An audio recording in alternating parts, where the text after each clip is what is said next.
Okay, during this video, we're just going to demonstrate some fairly simple lettering and drawing it in isometric. So first of all, I've drawn the letters as they would be from a front view. To help me do that, I've used some grid paper that has squares on it.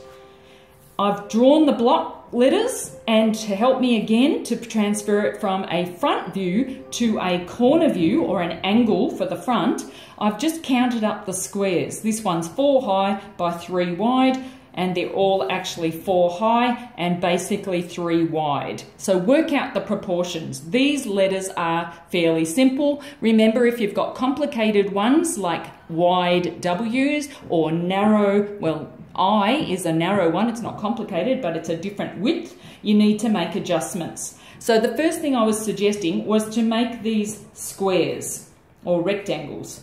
So I've got my angled lines on 30 degrees. Please note that this grid paper is different. This one's got squares on it, but this one's my 30 degree. I've got 2 sheets.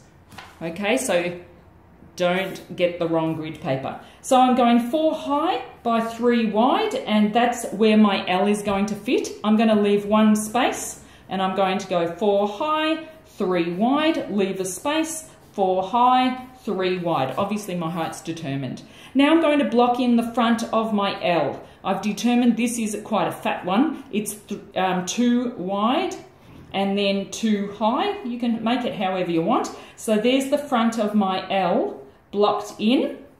This is a guideline. If you need to, rub it out so you don't get confused. Now my E is 1 wide, and I think this one has to be positioned in between my grid.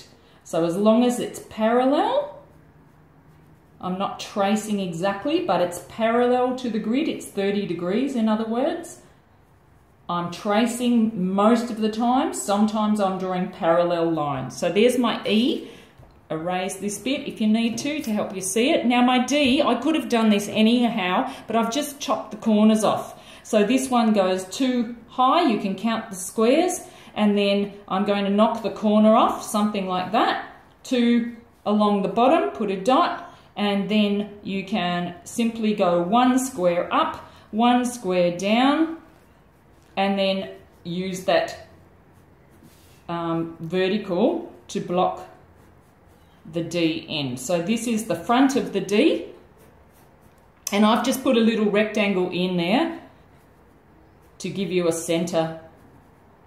Not worrying about tracing too much, it's in position according to the vertical lines, and in this case your angled 30 degree lines. Remember, whatever is horizontal here changes to a 30 degree angle here. So all of my front is in. Now from each corner of the letters, I need to draw an angled line going on the opposite 30 degree angle. So in this case it's going up to the left, whereas on the front face it was going up to the right. So as long as you've got the 30 degrees and you've got the grid, it's pretty simple.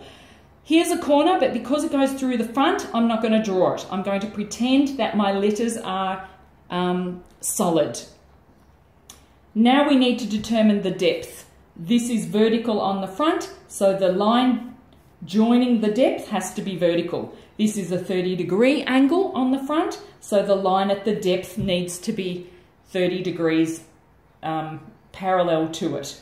Now this one here, if I count 2 squares deep, it's going to be inside that letter and you're not going to actually see it. So the L now is complete. I can erase the little line and it's totally complete. Do the same with the E. Take lines back 2 squares. I'm just going to keep the depth consistent from every corner. Take it back like this, except where it goes into the front face. Never draw over the front face.